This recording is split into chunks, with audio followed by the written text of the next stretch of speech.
এইখনেই মদন মোহন সত্ৰ হয় আৰু এই সত্ৰখনতে অসমীয়া জাতীয় জীৱনৰ পৰম্পৰা আধ্যাত্মিকতা গীতে ৰসে একাকাৰ কৰি হোলী উৎসৱ ফাকুৱা উৎসৱ উদযাপন কৰা দেখিছোঁ।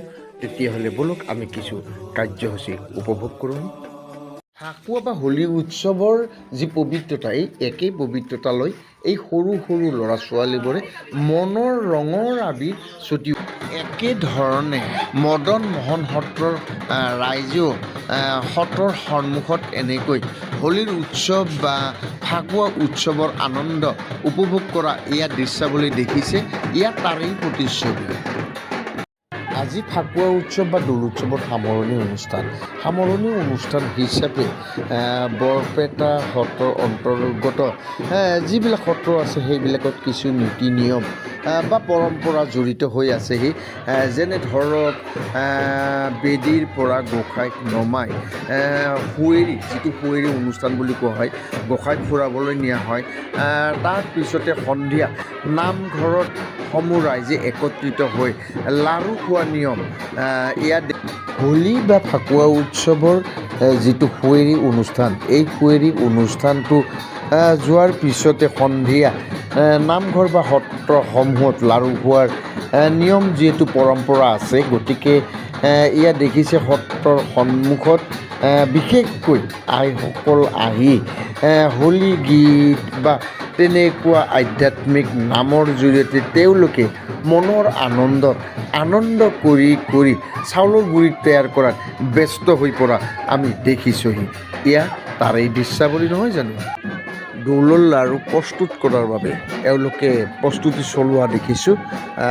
আচলতে এয়া লাড়ু কাৰখানা হয়। এনেদৰে এওঁলোকে নাচি বাগি লাড়ুৰ বাবে চাউলৰ গুড়ি কৰিছেহি আৰু এওঁলোকক খোৱাৰ বাবে ৰান্ধনীয়ে লঘু আহাৰ আৰু গুৰু আহাৰ তৈয়াৰ কৰাত ব্যস্ত হৈছে। সত্ৰখনত হোলীৰ কাৰ্যসূচীৰ প্ৰতি লক্ষ্য ৰাখি পৌৰসভা নিগমে সুন্দৰভাৱে পানীৰ যোগান ধৰা আমি দেখিছোঁহি।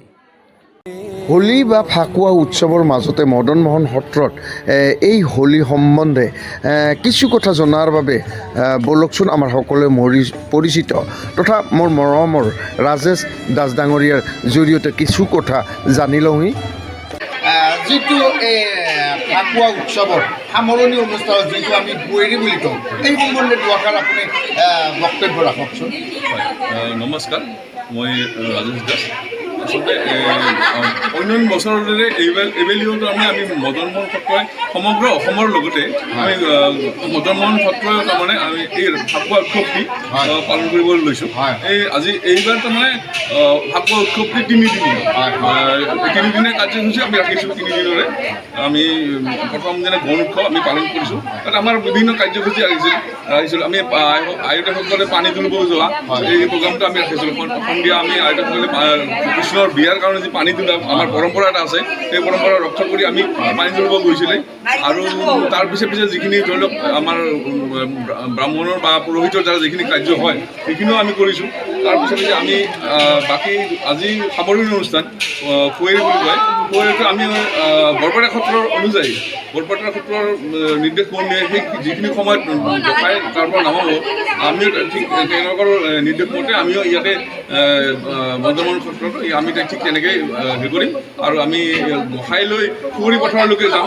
তাত আমি নাম ধৰ্ম কৰাৰ পিছত আমি আকৌ ঘূৰি আহিম। আৰু তাৰপিছতে আমাৰ ইয়াতে পৰম্পৰা এটা আছে লাড়ু খোৱা বুলি, আমি আটাই লগ হৈ নাম প্ৰসংগৰ অন্তত এই চেগতে মদন মোহন সত্ৰৰ সমূহ ৰাইজলৈ লগতে গোৱালপৰীয়াবাসী ৰাইজলৈ হোলী বা ফাকুৱা উৎসৱৰ প্ৰীতি শুভেচ্ছা অভিনন্দন জনাই মই মোৰ ভিডিঅ'টি ইমানতে সমাপ্ত কৰিছোঁহি। ধন্যবাদ।